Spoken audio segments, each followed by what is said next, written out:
લોકસભા ચૂંટણીની જાહેરાત પૂર્વે આમ આદમી પાર્ટી અને કોંગ્રેસ વચ્ચેનો વિવાદ વધતો દેખાઈ રહ્યો છે। સીટોની વહેંચણી મુદ્દે બંને પાર્ટીના ચૂંટણી લડવા ઈચ્છુક ઉમેદવારો વચ્ચે શાબ્દિક યુદ્ધ છેડાઈ ચૂક્યું છે। લોકસભા ચૂંટણીને હવે ગણતરીના દિવસો બાકી રહ્યા છે। ગુજરાતમાં આમ આદમી પાર્ટી અને કોંગ્રેસ વચ્ચે ગઠબંધન થવાની વાતો ચાલી રહી છે। જો કે આ ગઠબંધનની સત્તાવાર જાહેરાત થાય તે પહેલા જ આપના સંયોજક અરવિંદ કેજરીવાલ દ્વારા ભરૂચ બેઠક પર ચેતર વસાવાને ઉમેદવાર બનાવવાની જાહેરાત કરી દીધી છે। ચેતર વસાવાએ પણ સત્તાવાર જાહેરાતની રાહ જોયા વગર જ લોકસભા ચૂંટણીની તડામાર તૈયારી શરૂ કરી દીધી છે।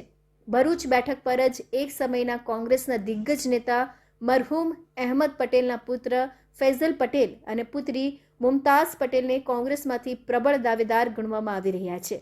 ગુજરાતમાં આપ કોંગ્રેસના ગઠબંધનને લઈ સત્તાવાર જાહેરાત થાય તે પહેલા જ ફૈઝલ પટેલ દ્વારા ભરૂચ લોકસભા બેઠકને લઈ કોંગ્રેસને અલ્ટિમેટમ આપી દેવામાં આવ્યું છે।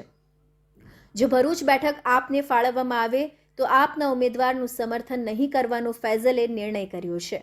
તો બીજી તરફ ભરૂચ બેઠક આપને ફાળવવા માટે ઇન્ડિયા ગઠબંધનમાં કોંગ્રેસ સહમતિ આપી હોવાનો ખુદ ચેતર વસાવા દ્વારા દાવો કરવામાં આવ્યો છે।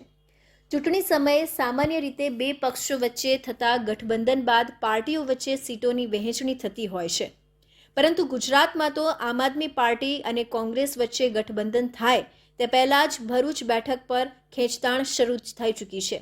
જો કે આ ખેંચતાણ પક્ષો વચ્ચે નહીં પણ સંભવિત ઉમેદવારો વચ્ચે શરૂ થઈ છે।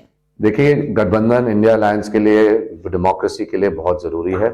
मैं मानता हूं कि अलायंस बीजेपी को हराने के लिए ये अलायंस पैन इंडिया में ज़रूरी है।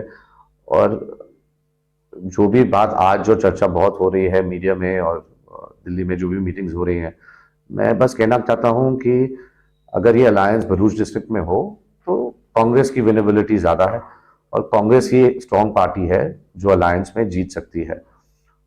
ये बात आम आदमी पार्टी को भी समझ जानी चाहिए कि अगर उनका असली मकसद है कि हम ये सीट जीतें तो ये कांग्रेस को सीट दे देनी चाहिए और हम मदद करेंगे। हम ये जीत ला सकते हैं। मेरे जो पार्टी वर्कर्स हैं, हमारे कांग्रेस के पार्टी वर्कर्स हैं, ये इनकी सेंटिमेंट्स हैं। हमारे जो कांग्रेस के लीडर्स हैं ये बिल्कुल सपोर्ट नहीं करेंगे अगर गठबंधन हो, और इसी वजह से मैं भी सपोर्ट बिल्कुल नहीं करूंगा। ભરૂચ લોકસભા બેઠક પર આઝાદીથી આજ દિન સુધીમાં લોકસભાની 17 ચૂંટણી યોજાઈ છે, જેમાં 1957થી 1984 સુધી સતત 7 ચૂંટણીમાં કોંગ્રેસના ઉમેદવારની જીત થઈ હતી। 1977, 1980 અને 1984ની ચૂંટણી અહેમદ પટેલ અહીંથી લોકસભા ચૂંટણી લડ્યા હતા અને જીત્યા હતા। 1989થી 2019 સુધી અહીં ભાજપના ઉમેદવારની જીત થતી આવે છે। 1989, 1991 અને 1996 અને 1998ની ચૂંટણીમાં ભાજપના ચંદુભાઈ દેશમુખની જીત થઈ હતી। ત્યારબાદ 1999થી 2019 સુધી ભાજપના મનસુખ વસાવા અહીં જીતતા આવ્યા છે।